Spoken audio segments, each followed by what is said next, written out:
We're going to keep things moving here on BOXTOROW. We're joined by a gentleman, as a matter of fact, in his second season with the Green Bay Packers. Played his collegiate football first at Johnson C. Smith, then at Fort Valley State, where he was the SIAC Offensive Player of the Year in his last season. Has had a really good preseason for the Packers, and he joins us right now here on BOXTOROW. Emanuel Wilson is our guest.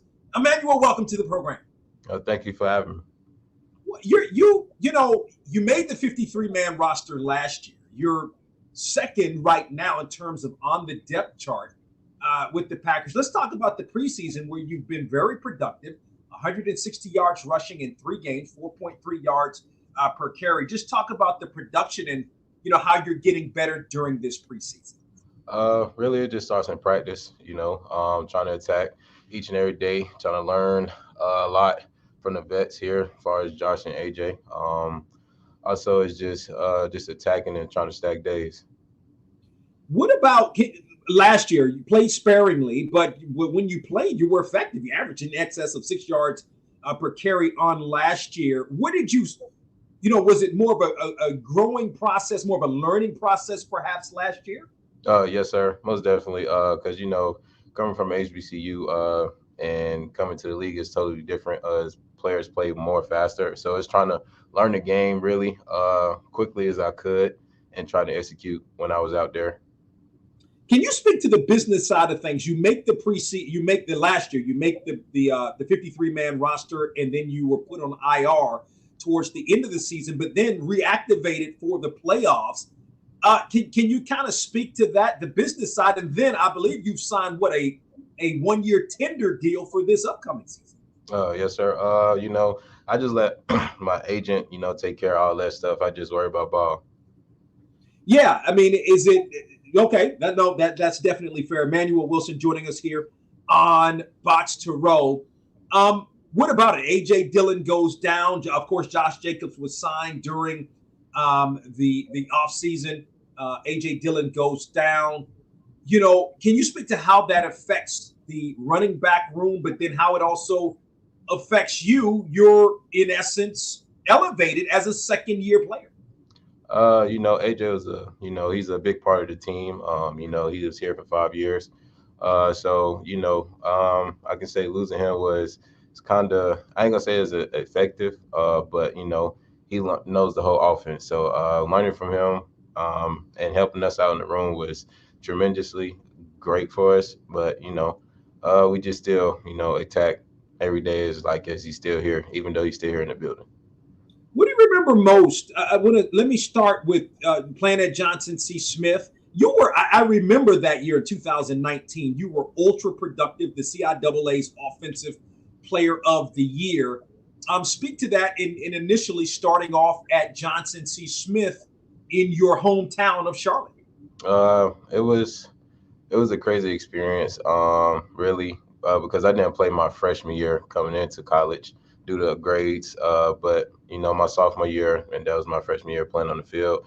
Just try to take advantage of every opportunities that I had out there, trying to learn from Coach Blunt, and just trying to attack days and really watch what I was eating. I was a vegan then, but ain't no vegan no more. Can't be a vegan in the league. Not in the league, right? Yeah, can't.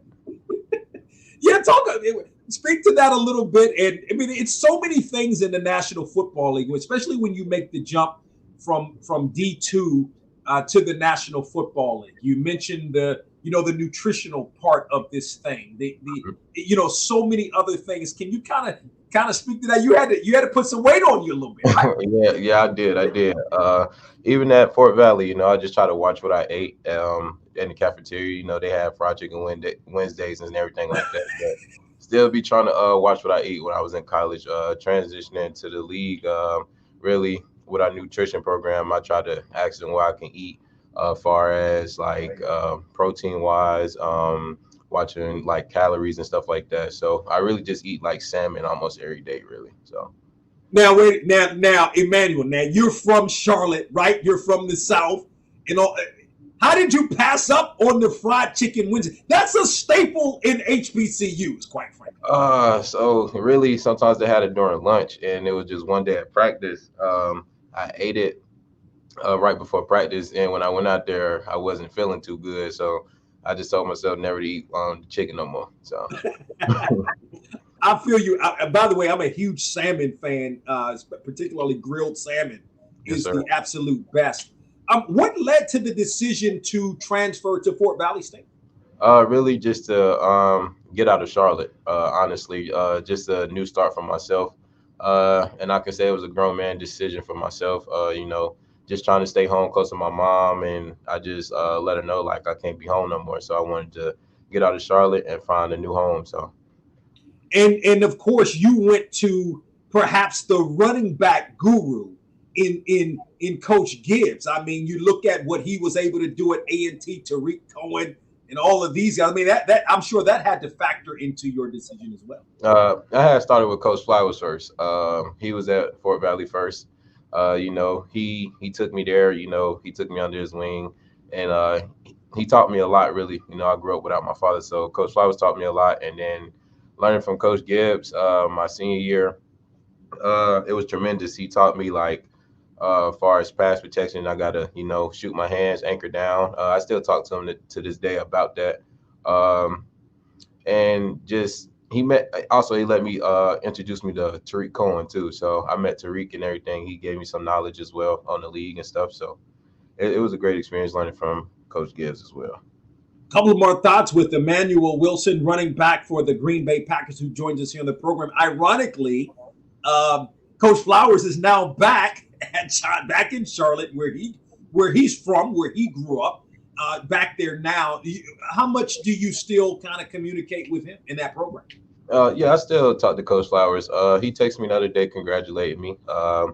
Recently, he wanted me to come talk to his players and everything like that, but I told him I was in training camp. And recently, before training camp had started, I went to his camp that he had for like high school students. Went out there, coached up some kids, and really just was supposed to tell my story, but I had to go. Had a little meeting that I had to get to with my agent, so I didn't get to express how what I went through as far as being at Johnson C. Smith and how I grew up. So, Couple of last thoughts. What does it mean to you to be from an HBCU and representing in the National Football League as so many other players are currently? Maybe not like it was back in the day where it was so many, but there's still a good core of really good HBCU players playing in the league. And you're right there. You're going to play this year based upon the depth chart for one of the old-time great franchises in the Green Bay Packers.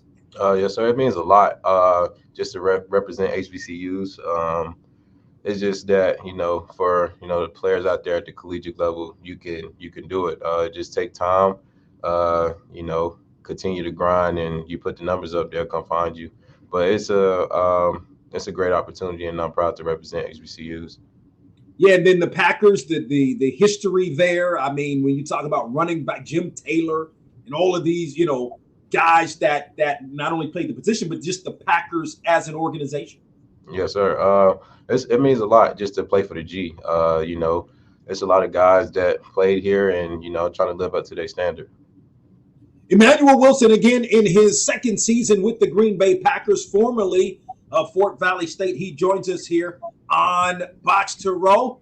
I tell you what, Emanuel, great job, continued success in everything that you do, and good luck this season with the Packers. Thank you.